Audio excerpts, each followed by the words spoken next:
Magandang hapon sa inyong lahat. Nandito na si DJ Alvin sa inyong harapan.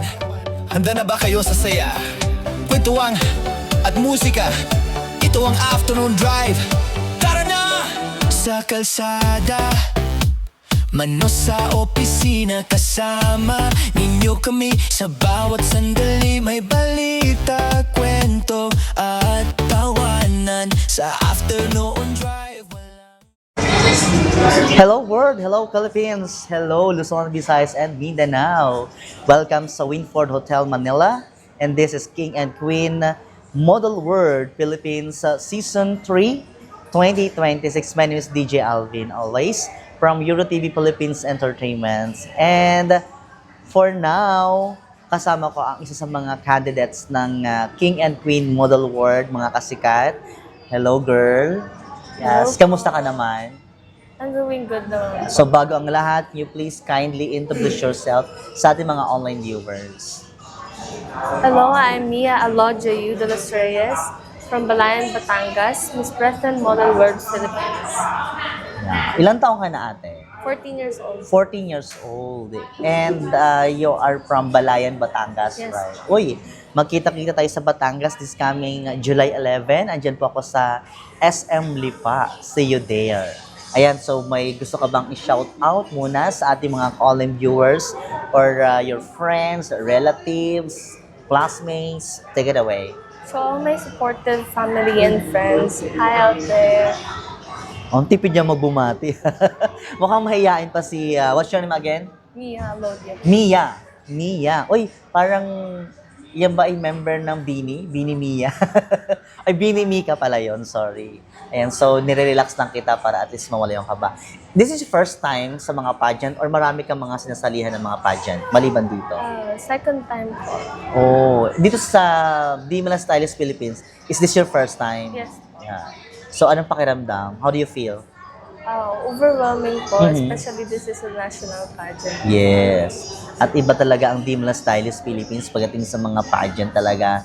Kailangan ibigay natin yung best natin dito. So, kinakabahan ka naman ba?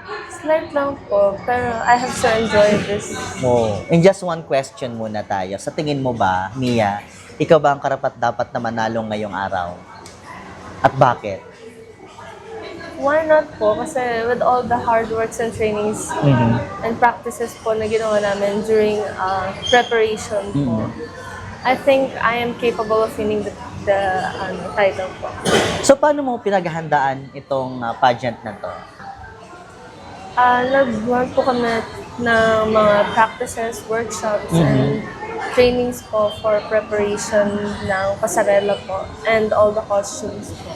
Oh, talagang ready ka na sa gantong kalakaran sa. Ikaw ba lagi ay bata ka pa ba ay nagmo-model ka na? Ilang taong ka nag-start? Since siguro po grade 2. Grade 2. Oh, nagmo-model ka na sa mga ganung bagay.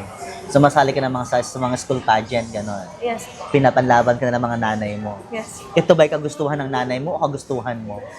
Both po. Yes, syempre naman. Kasi may mga parents kasi na kagustuhan ng mga magulang pero ayaw ng mga anak. Na para bang pinipilit nila yung mga anak nila na sumali sa ganitong kalakaran. Diba? Pero anyway, good luck and congratulations, Mia. Thank So, you hindi so pa tayo nagtatapos sa ating tanungan. May question ako sa iyo. May mga ilang tanong ako ditong inihanda para sa iyo. Okay.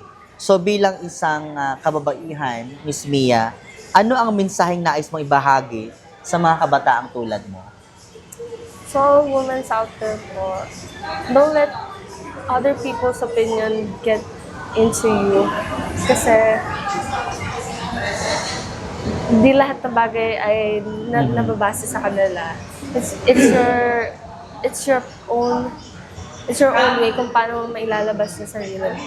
Wow! Pang beauty queen yung mga questions natin doon ha. Mga sagutan pa lang, handa-handa na sa mga question. Okay, next question natin, Mia. Kung ikaw ang magiging boses ng kabataan, ano ang iyong ipaglalaban? Siguro po yung rights ng mga kabataan yun. Pagdating po sa mga politics po. Kasi minsan po nakawalan din po ng boses yung mga kabataan about po. No. Kumbaga, mas maaga po na nalilinaw sa amin, magiging handa po kami for the future. Oh, wow. Nice one, mga kasikat. Okay, may last questions, Ate Mia.